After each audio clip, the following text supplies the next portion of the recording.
Hey folks, today we're going to look over the acceleration worksheet. Okay, so I'm just going to go through a few problems here. I've picked a few, each kind of a different type of a problem. One on the back that kind of reinforces one of the more difficult problems. But essentially what we've got here on this paper are three different types of problems, and we just have to know when to use which of the different formulas. Okay, so I'm here for a little bit of help, and here we go.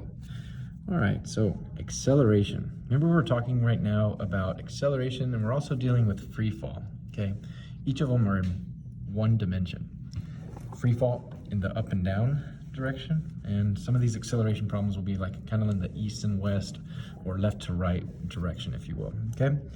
So the first one says you're driving in a car, has a speedometer that displays in meters per second. You look down at your speedometer and you see that it reads 22 meters a second, and then 8 seconds later, it reads 30 meters per second. Okay, so what is your average acceleration over those 8 seconds? First thing I like to do is just identify the type of problem. Okay, so what's the problem asking? Well, we'll circle that. Okay, it's asking me for the acceleration. So if it's asking me for the acceleration, I'm going to write my acceleration equation or formula, which says that A is equal to the change in velocity. Remember, the change in velocity means VF minus VI. Anytime you see that triangle, it's F minus I. Hopefully you got that right on the quiz. Divided by our change in time. Okay? Now, let's go through. You're driving your car. Blah, blah, blah. When you look down your speedometer, you see 22 meters per second. Okay. That's one of our velocities. Which one? Is that our initial or is that our final? Is that F or is that I? Well, it's the first one we see, so that's going to be VI. Then 8 seconds later, okay, well, what's that tell us? That tells us our time. Okay, so on the bottom, we know that our time is 8. You look down and it reads 30 meters per second. Okay, that's our velocity. We've already used initial, and that's our final one. Keep that F going. Okay, so it's final minus initial. Final, we said 30 minus our initial, 22. And now we just do some math. 30 minus 22, that's 8. Divide 8, and we get 1, and its acceleration, so our unit is meters per second squared. All right, yep. Let's confirm that it's positive, and that makes sense. 22 to 30, yep, we're speeding up. So that is a positive 1 meter per second. Cool. The next one I'm not going to do is number 3. I'm not going to do 3. Let's jump down to number 4.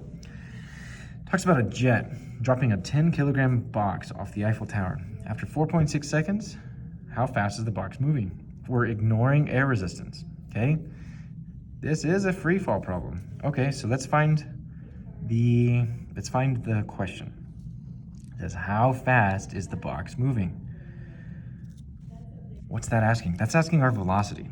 And our formula for velocity is velocity final, which this is going to be asking for, is equal to our initial velocity plus acceleration multiplied by time.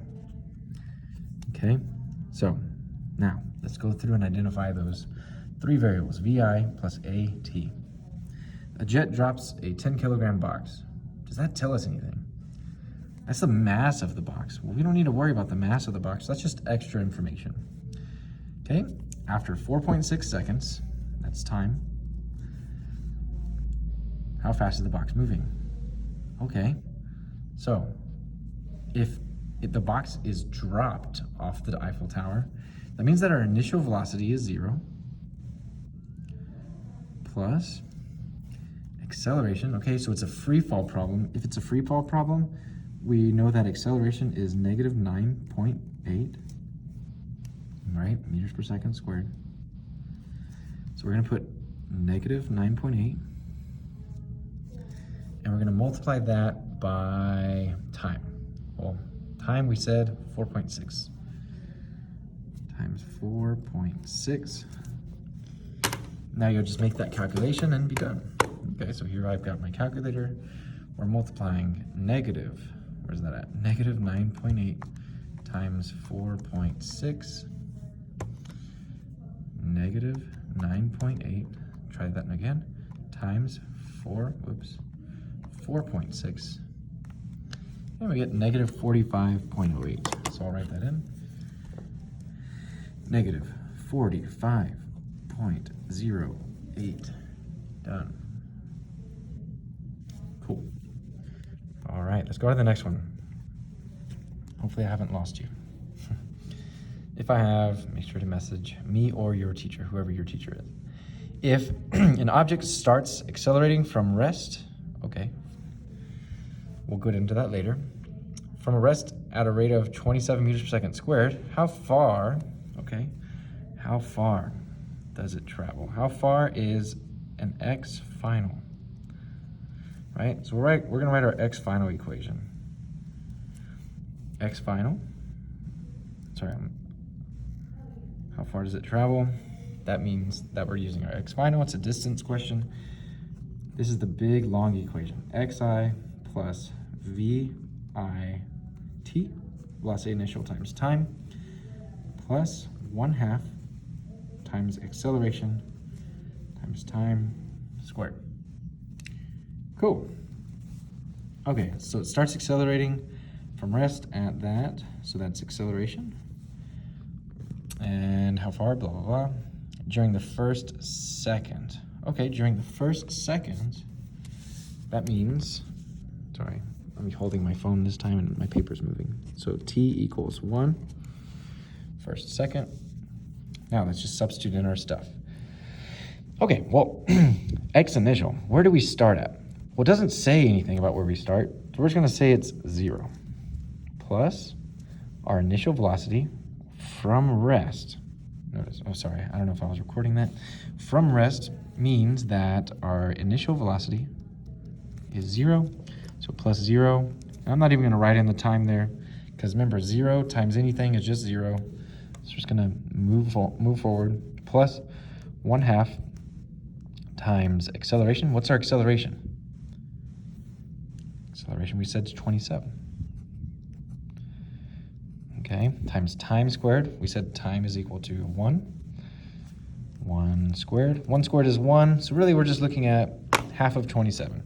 What is 1/2 times 27? Let's see. 13.5. Okay. I'm sorry, guys. On this one, it's asking for velocity, so this is going to be meters per second. Now it's asking us, how far does it travel? So what's our unit? 13.5 meters. Cool. All right. That's that one. Now, let's go to the next one. Last one that I'll go through with you. It's talking about number 8. A cart is rolling along a steady 11 meters per second. Okay, it's rolling along at that rate when it meets a slope.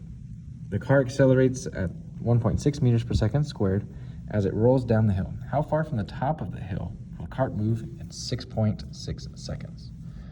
Okay, so once more we have a how far will it move? How far? Okay.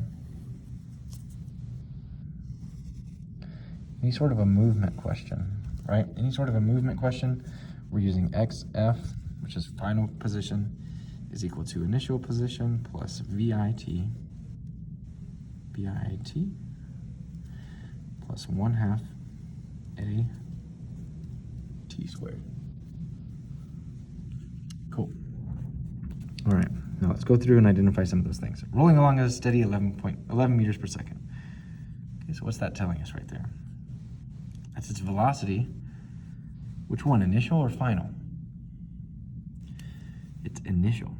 It's the first one that it tells us, right? So rolling along at that. When it meets a slope, the cart accelerates at 1.6 meters per second squared. That tells us acceleration as it rolls down the hill. Okay, and then it says in 6.6 seconds, how far does it go? That's time. Let's fill in the blanks. Remember, x initial, if it doesn't otherwise say, what do we write? We write 0 plus velocity initial. Do we know what the velocity initial is? Remember, the cart is rolling at 11 meters per second. So that's our initial velocity, 11. And we're going to multiply that by our time, which we said is 6.6. plus 1/2 times a. What's our acceleration? Find it. Think. Write it down. 1.6. Times time, once more, 6.6. And we're gonna square that. Cool. So, calculator time, clear it out. 11 times 6.6 plus 1/2 times 1.6 times 6.6, and we'll square that. And we should have our final answer, 107.4. Okay, now, what's our unit? Last thing. Okay, it says how far, or what do we measure position in? What's our unit? Meters. There it is. Okay, guys, hopefully this was of a little bit of a help. If you have any other questions, be sure to ask your teacher. Otherwise, have a good rest of your day and happy learning. Bye-bye.